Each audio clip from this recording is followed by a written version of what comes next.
बच्चों, स्वागत करते हैं आप सबका जो है हमारे बीसी गुरु अड्डा में। आपने हमारा ट्रेलर देखा और आप में से बहुत सारे लोगों ने हमें अप्रिशिएट भी किया, हमें बड़ा अच्छा लगा और एक बात का मोटिवेशन भी मिला कि हम आपके लिए कुछ अच्छा लेके आए।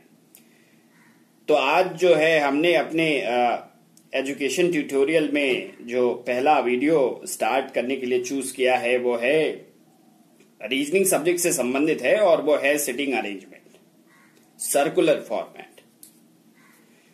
इसके पहले कि हम इसमें आगे बढ़ें, एक बात आपको बोलना जरूर चाहेंगे कि आप हमारे YouTube चैनल को सब्सक्राइब कर लें।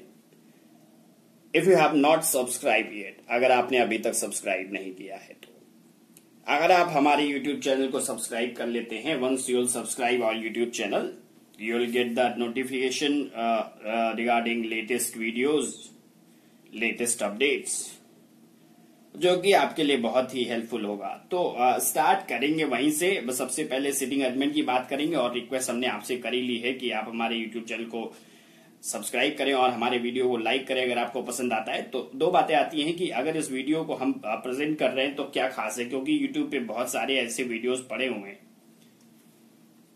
सिटिंग अरेंजमेंट को लेकर, तो क्या नया दे रहे हैं हम। तो हम आपको बता दें एक ऐसा ट्रिक दे रहे हैं जिसमें आप यकीन मानिए 2 से 4 मिनट में किसी भी सिटिंग अरेंजमेंट के क्वेश्चन को आप सॉल्व कर सकते हैं। तो सबसे पहले बेसिक कॉन्सेप्ट की बात करेंगे सिटिंग अरेंजमेंट में। अगर हम बेसिक कॉन्सेप्ट की बात करें तो बेसिक कॉन्सेप्ट में यह आता है कि सर्कुलर सेटिंग में सबसे पहले you have to read out the statement first and you have to decide whether people are sitting in a circular format or not. If they are sitting in a circular format, then second thing is whether they are facing center or they are facing outer. Second thing which is very important is if they are facing center or outer, it is given, then you have to check number of person. You have to count the number of person, how many person are sitting in that question. It may be 5, 6, 7, 8, 9, 10, 11, vice versa. So accordingly, you have to decide how to approach these questions. Now coming to the approach, firstly look at the basic concept. Basic concept क्या है उसका? Circular sitting का दो चीजें आपको हमने बताई, centre facing की बात और दूसरा हमने बात करी आउटर फेसिंग की। सेंटर फेसिंग की अगर बात करें तो आप देख लीजिएगा, जब सेंटर फेसिंग होगा, फर्ज करिए कि ये व्यक्ति जो है वो सेंटर फेस कर रहा है और इसका जो राइट इस तरफ जाएगा, इधर फेस कर रहा है तो राइट इधर जाएगा और लेफ्ट इधर जाएगा। इसका मतलब ये हुआ सेंटर फेसिंग के केस में राइट जाएगा एंटी क्लॉकवाइज और लेफ्ट जाएगा क्लॉकवाइज। इसी तरीके से जब हम आउटर फेसिंग की बात करते हैं तो आउटर फेसिंग में देख लीजिए यहाँ पे लोग बाहर की तरफ देख रहे हैं और अगर हम राइट की बात करें तो राइट किस तरफ जाएगा, इधर जाएगा। इसका मतलब ये हुआ कि आउटर फेसिंग के केस में सेंटर फेसिंग का जस्ट अपोजिट राइट जाएगा क्लॉकवाइज डायरेक्शन में। यहां पे क्या था, राइट एंटी क्लॉकवाइज चल रहा था और लेफ्ट किधर जाएगा, एंटी क्लॉकवाइज डायरेक्शन में जाएगा। तो ये तो बात रही सेंटर और आउटर फेसिंग की। तो सबसे अब इसके आगे हम बात करेंगे कि स्टेटमेंट में कुछ कंजंक्शंस का इस्तेमाल किया जाता है। आपने देखा होगा हु, जिसे हम जो कहते हैं हिंदी में, और whom, इनका इस्तेमाल होता है। तो इनके इस्तेमाल के बारे में देख लेते हैं। ओके, तो जो हम बात कर रहे थे who and whom की, तो who and whom these are two conjunctions और अगला 2 कंजंक्शन हमने लिखा है and और but।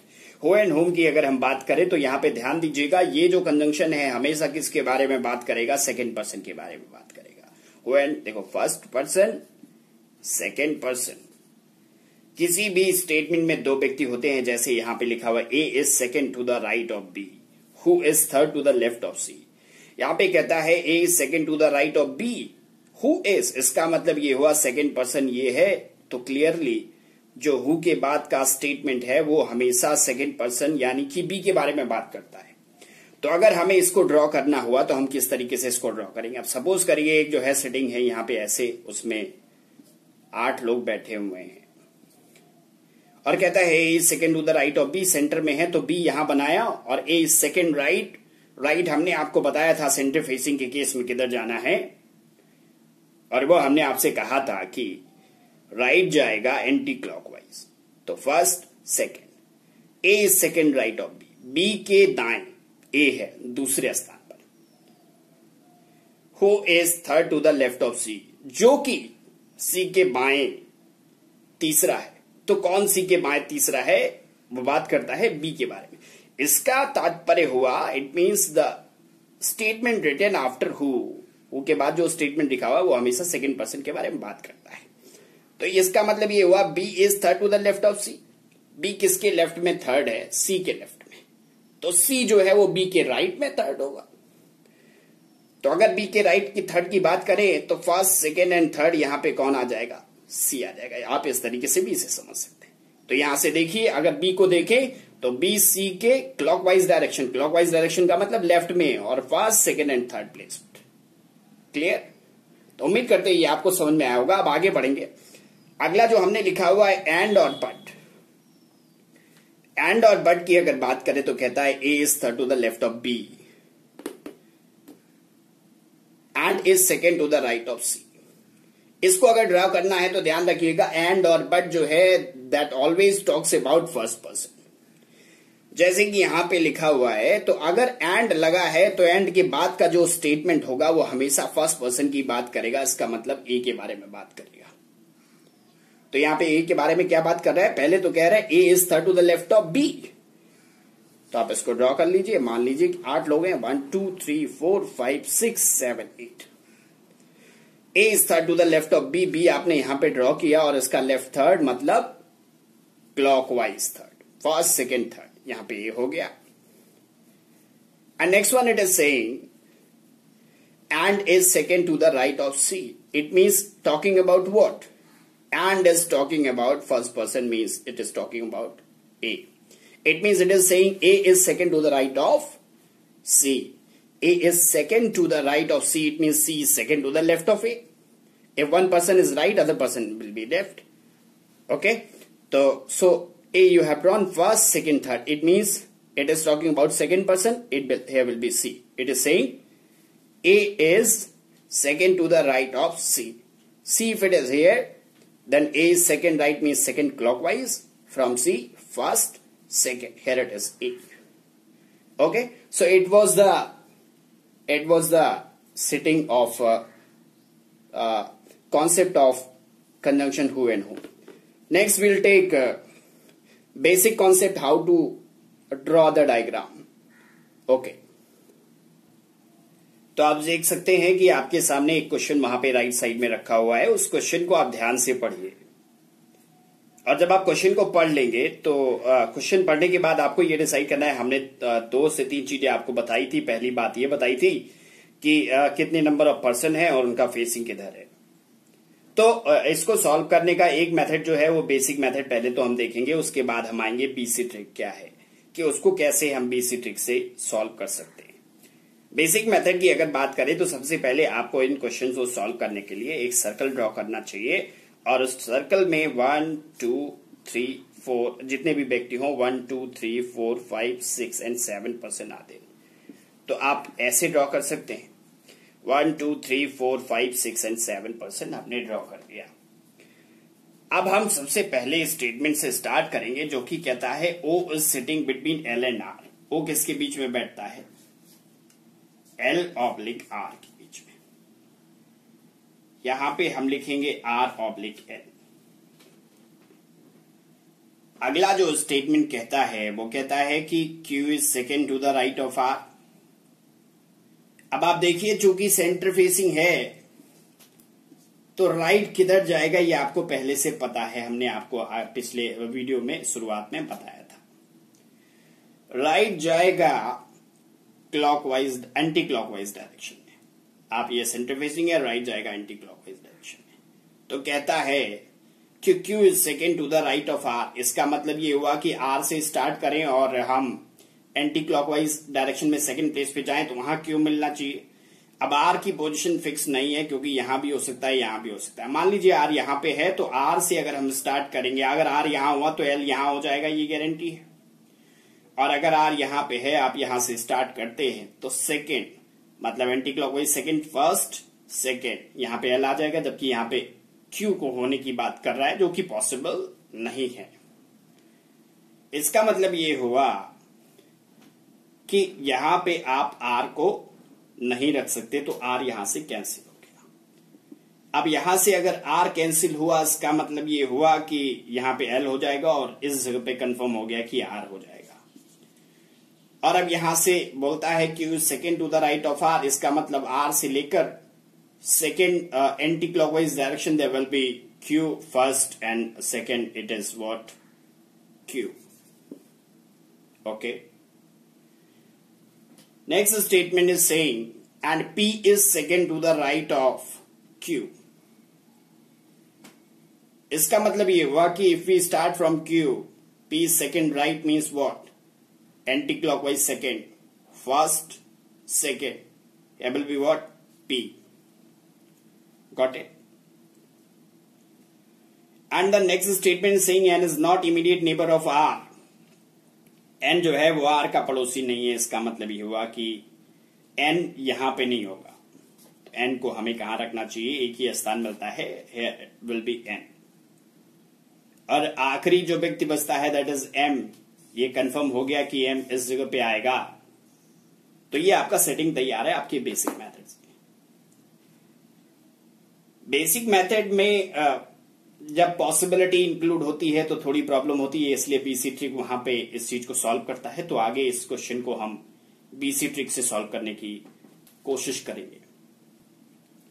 Okay, so let's see BC trick, how to approach with BC trick, and this one is really I am telling you it is going to be one of the best trick for sitting arrangement. Okay, so what you have to do, if you're getting any question of sitting arrangement, circular sitting arrangement, simply what you do, you write circle and then you start drawing according to the center or outer facing. But here you don't no need to think about whether it is facing center or facing outer. Doesn't matter. कोई फर्क नहीं पड़ता कि वो centre face कर रहा है या आउटर फेस कर रहा है। अकॉर्डिंगली अब आपको क्या करना है, एक वर्टिकल लाइन में जितने लोग हैं उतनी संख्या लिख लेनी है, 2 3 4 5 6 एंड 7। अब इसके बाद आपको डिसाइड करना है कि राइट आपको किधर जाना है, ये आपके ऊपर पूरी तरीके से निर्भर करता है। आप चाहें तो राइट को अप मान लें और लेफ्ट को डाउन मान लें, या आप चाहें तो राइट को डाउन मान लें और लेफ्ट को अप मान लें। It depends on you. फर्ज करिए हमने राइट के लिए माना कि हम ऊपर जाएंगे और लेफ्ट के लिए हम जाएंगे नीचे। ओके, तो यहां पे आप अपने हिसाब से निर्धारित कर सकते हैं, ये फर्क नहीं पड़ता कि वो सेंटर फेसिंग है या आउटर फेसिंग है। अब जैसा यहां लिखा हुआ है वैसे ही आपको चलना है। तो ड्रॉ करने की कोशिश करते हैं। पहला स्टेटमेंट कहता है O sitting between L and R, तो हमने यहां पे बना लिया ओ और हमने मान लिया पहला, कहीं पे भी आप स्टार्ट कर सकते हैं जैसे कि यहां करते हैं। एल एंड आर के बीच में है तो यहां पे हमने लिखा आर ऑब्लिक एल और एल ऑब्लिक आर। आगे बढ़ेंगे अगले स्टेटमेंट की तरफ। तो अगला स्टेटमेंट कहता है Q second to the right of R, and here we have decided right means up. If we count R here, then second right means second up, first second. It means Q will be here, which is not possible. It means R will not be here. Why I'm saying this? Because if we'll do R here, then second right of R means second up to the R. And first up, second up, if R will be here, definitely L will be here. So it will not be possible to draw Q here. Okay? It means, इसका मतलब हुआ कि R यहां पे नहीं होगा और यहां पे L नहीं होगा, फिक्स हो जाता है। आगे बढ़ते हैं। आगे कहता है P is second to the right of Q. And उसके पहले स्टेटमेंट कहता है Q second to the right of R, R के दाएं सेकेंड प्लेस। दाएं मतलब ऊपर, पहला। अब तो दिख रहा है दूसरे के लिए ऊपर जगह ही नहीं है, तो ध्यान रखिएगा 1 से सीधे आप 7 पे आ जाएंगे। अगर यहां सीरीज खत्म हो जाती है तो 1 से 7 आ जाएंगे। तो first up and second up means 7th place. It means Q second to the right of R, it means Q will be here, first and second. Next one is saying P is second to the right of Q. Second right of Q means from Q second up, first, second, because you have decided right for up. So, first, second, P will be here. It is quite easier than this one. You can see. Now next statement is saying N is not an immediate neighbor of R. N is not immediate neighbor of R. It means N will not be this side. It means N will be, definitely N will be here. And only one person is left. That is M. It is clear that M will be here. Okay. अब यहाँ पे देखते हैं कि ये जो question लिखा हुआ है, आप क्वेश्चन यहाँ पे देख सकते हैं, कहता है who is second to the left of P. तो क्या हम आंसर सेम पाते हैं दोनों मेथड में? तो बेसिक मेथड में अगर देखें तो ये कह रहा है पी के लेफ्ट में सेकंड, तो पी यहाँ पे है और लेफ्ट की बात हमने सर्कुलर फेसिंग में करी थी कि वो एंटी क्लॉकवाइज जाएगा 1 2 क्यू, सॉरी पी के लेफ्ट में सेकंड क्लॉकवाइज डायरेक्शन में, क्यू होगा वो लेफ्ट में होगा क्योंकि सर्कुलर फेसिंग में क्लॉकवाइज जाता है लेफ्ट के लिए। अब यही बात आती है कि कोई भी कंफ्यूज हो सकता है इस वाले मेथड में कि क्लॉक किधर जाना है, राइट के लिए किधर जाना है, लेफ्ट के लिए किधर जाना है, क्योंकि सेंटर में अलग है और आउटर में अलग है। इसीलिए बेसिक जो बीसी ट्रिक है वो ज्यादा बेहतर है। आप देख लीजिए इस क्वेश्चन को, who is second to the left of P. Left का मतलब डाउन जाना है पी से, क्योंकि हमने डाउन नीचे की तरफ माना है, तो पी से लेफ्ट डाउन फर्स्ट सेकंड, इसका मतलब ये हुआ क्यू हमारा आंसर मिल गया। तो उम्मीद करते हैं ये आपको समझ में आया होगा। अब हम आगे एक क्वेश्चन लेते हैं जो कि एक कॉम्प्लेक्स क्वेश्चन है। ओके, तो students, you can see here one question that is a complex question with number of variable, there are more than one. So currently these kind of question they used to ask in examinations like in clerical exam or PO exam or other banking or competitive exams.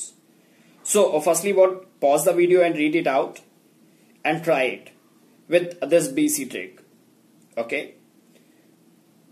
So let's start with the question. Here it is saying that A, B, C, D, E, F, G, H different ranked. There are 8 person and they have different rank 1, 2, 3, 4, 5, 6, 7, 8. And they are sitting around a circular table facing center, but doesn't matter. We don't care about this facing center or outer because we have BC trick and it goes with their own idea. Okay, so here 1 2 3 4 5 6 7 8, ये जो 8 number लिखे हुए हैं ध्यान रखिएगा, ये number of person को denote करते हैं। ये साइड जो है नेगेटिव साइड, अगर किसी से रिलेटेड कोई नेगेटिव इंफॉर्मेशन है तो उसको बाईं तरफ रखेंगे और पॉजिटिव को दाईं तरफ हम रख के चलेंगे। तो पहला जो स्टेटमेंट है, अब यहाँ पे डिसाइड आप तभी कर लीजिएगा कि राइट आपको अप जाना है या डाउन जाना है, या लेफ्ट अप जाना है या डाउन जाना है। सपोज करिए हमने यहाँ पे डिसाइड कर लिया राइट के लिए अप और लेफ्ट के लिए डाउन। तो पहला स्टेटमेंट कहता है C is third to the right of H. H हमने मान लिया, यहां मान लीजिए, और एच के राइट में थर्ड 1 2 3 राइट हमने आप लिया है, फर्स्ट सेकेंड एंड थर्ड यहां पे कौन आ गया? सी आ गया। और कहता है C is third to the right of H whose rank is 8। इसका मतलब हु के बारे में हमने बात करी थी, हु जो बात करता है वो किसके? Second person. इसका मतलब यहां पे बात कर रहा है, it is talking about H.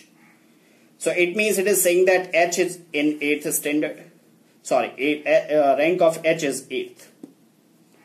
Okay. Read out the next statement. It is saying F is second to the left of E, who is not immediate neighbor of C or H. Now they have provided a negative statement. It is saying F is second to the left of E. It is not related F, neither F drawn nor E drawn. ना तो F बना चुके हैं अभी हम, ना ही E बनाया है, तो लिंक नहीं मिल रहा है। लेकिन आगे नेगेटिव स्टेटमेंट लिंक कर रहा है, वो कहता है E who is not immediate neighbor of C और H। कहने का मतलब E जो है वो C और H का पड़ोसी नहीं है, तो C H का पड़ोसी कौन होगा? यहां होगा, E यहां नहीं होगा और E इस जगह पे नहीं होगा। नेगेटिव हमने कहा लेफ्ट साइड में। C का पड़ोसी तो ये 2 नंबर हो जाएगा, और ध्यान रखिएगा इसके ऊपर कोई जगह नहीं है, तो नीचे वाली बात मान लेंगे यहां पे। इसका मतलब ये हुआ 8 नंबर जो है ये भी E नहीं होगा। तो ई के लिए आपके पास जो स्थान बचता है वो 6 और 7 नंबर बचता है। अब आप ड्रॉ करने की कोशिश करिए। It is saying F is second to the left of ई।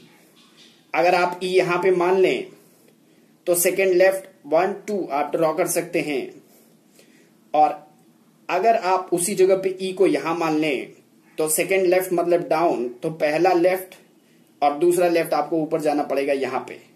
क्या यहां पे एफ आप ड्रॉ कर सकते हैं? नहीं कर सकते।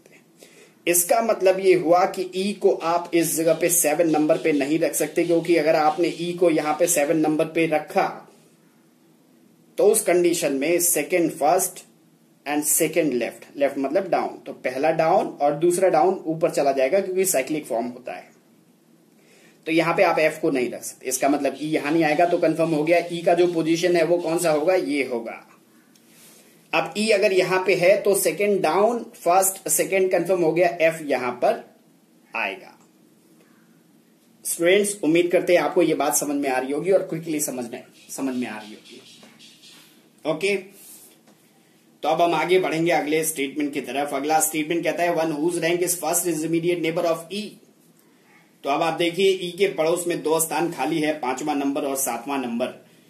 आपने देखा होगा हमने 2 बॉक्स बनाया हुआ है, 1 और 2। यही फर्क आता है बीसी ट्रिक और नॉर्मल सिटिंग मेथड में। नॉर्मल सिटिंग मेथड में अगर आपने एक पॉसिबिलिटी को लेकर आगे बढ़ते हैं तो आगे आपको पता चलता है कि वो पॉसिबिलिटी गलत हो गई और फिर प्रॉब्लम हो जाती है, आप वापस उसको स्टार्ट करते हैं। बट इन बीसी ट्रिक आप दोनों पॉसिबिलिटी को साइमल्टेनियसली लेके चल सकते हैं। जो स्टैटिक डेटा है उसको लिख लीजिए, H it is saying 8th and here it is E is fixed and F is fixed. Okay, E and F, these two are fixed. Now, in this possibility count 1 neighbor of E1 this place, and in this one count 1 here. So 2 possibility 1 and second possibility we have drawn. Now read out the next one. It is saying 3 persons sit between H and 7th ranked person. H is here, 1, 2, 3 gap, 7th. It means this one person is going to be 7. Or you can count this way. H 1, 2, 3. 3% gap. It means this one is what? 7th place. ये 7वां स्थान है। इसी तरीके से आप इस वाली possibility में भी ड्रॉ कर सकते हैं। 7th जो रैंक है वो इनकी हो जाएगी।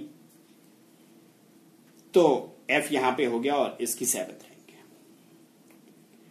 आगे बढ़ेंगे, फिर कहता है HC and their immediate neighbors is not second. अब कहता है HC और उसका पड़ोसी जो है वो सेकंड स्टैंडर्ड में नहीं है, तो ये सेकंड नहीं होगा, ये सेकंड नहीं होगा और ये सेकंड नहीं होगा। चूंकि H भी सेकंड नहीं है और C भी सेकंड नहीं है तो ये भी नहीं होगा। उसका पड़ोसी भी नहीं है, C का पड़ोसी ये और C का दूसरा पड़ोसी ये हो जाएगा 8 नंबर, तो ये भी नहीं होगा। इसका मतलब इन स्थानों पे सेकंड नहीं आएगा। अब बात आती है सेकंड को हमें कहां रखना है, तो देखते हैं। सेकंड के लिए 2 पॉसिबिलिटी मिल गई। एक तो हमें स्थान मिला 6 नंबर और दूसरा मिला 7 नंबर। 7 नंबर में इस वाली पॉसिबिलिटी में ऑलरेडी 1 रखा हुआ है, तो उस कंडीशन में जो 2 है वो यहां पे आएगा, करेक्ट, क्योंकि 2 ही वाली पॉसिबिलिटी जो हम लेके चल रहे हैं इसमें 1 जो है ऑलरेडी ऑक्यूपाई कर चुका है 7th प्लेस, तो यहां पे कौन आएगा, सेकेंड। इसका मतलब जिस व्यक्ति का स्थान दूसरा है वो यहां पे हो जाएगा, ई हो जाएगा। और इस वाले में ई भी सेकंड हो सकता है और यहां पे भी सेकंड हो सकता है। तो आगे बढ़ते हैं, देखते हैं सेकंड से रिलेटेड कोई डेटा दिया हुआ है और उसमें कह रहा है only 1 person sit between second and G. अब ये मान के चलिए कि सेकंड अगर इस वाले में देख लें यहां पे है तो एक व्यक्ति का गैप, यहां पे क्या जी आएगा, ऑलरेडी एच ने ऑक्यूपाई कर रखा है ये स्थान, इसका मतलब यहां पे जी नहीं रख सकते। और दूसरी तरफ भी देख लेते हैं, सेकंड यहां पे है, एक यहां पे और एक डाउन, एक के गैप के बाद यहां पे जी होना चाहिए, जबकि यहां पे कौन रखा हुआ है, एफ रखा हुआ है। इसका मतलब ये हुआ कि 99 पे आके आपको ये जो सांप है ये डस गया और ये पॉसिबिलिटी कैंसिल हो गई और फिर आप 0 पे आ गए। तो बेहतर है कि आपने दूसरी पॉसिबिलिटी साइमल्टेनियसली लेके चल रहे हैं, इसलिए यहां पे आपको फायदा हो जाएगा। तो अब देखते हैं सेकंड के लिए आपको 2 प्लेस मिलता है, या तो 6th पोजीशन या 7th पोजीशन, इन दोनों प्लेस पर रखते हैं। दोनों पे ट्राई करके देख लेते हैं। अगर सेकंड को आप यहां रखें तो एक का गैप जी यहां पे आप नहीं रख सकते और एक का गैप यहां पे भी जी आप नहीं रख सकते। इसका मतलब ये हुआ कि सेकंड पोजीशन यहां पे भी नहीं आएगा 6 नंबर पे। तो जिसकी रैंक सेकंड है कंफर्म हो गया कि यहां पे आएगा। और अब सेकंड यहां पे आया तो एक का गैप जी इस जगह पॉसिबल है और एक का गैप जी यहां पे पॉसिबल नहीं। देखिए जब एक का गैप तो ये ऊपर जाएगा, जी यहां पे पॉसिबल नहीं है। ध्यान रखिएगा जो कॉर्नर वाले हैं ये दोनों 1 और 8 ये दोनों नेबर्स होते हैं, तो सेकंड से एक का गैप और यहां पे जी नहीं रख सकते। इसका मतलब ये हुआ कि जी जो है सेकंड एक का गैप जी कंफर्म हो गया, इस जगह पे आएगा।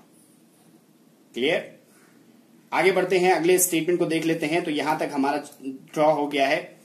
अगला कहता है only 1 person sit in, okay हो गया। Third and fourth rank are immediate neighbor, कहता है तीसरा और चौथा स्थान पाने वाले जो व्यक्ति हैं वो एक साथ रहते हैं। तो देख लेते हैं कहां पे आ सकता है।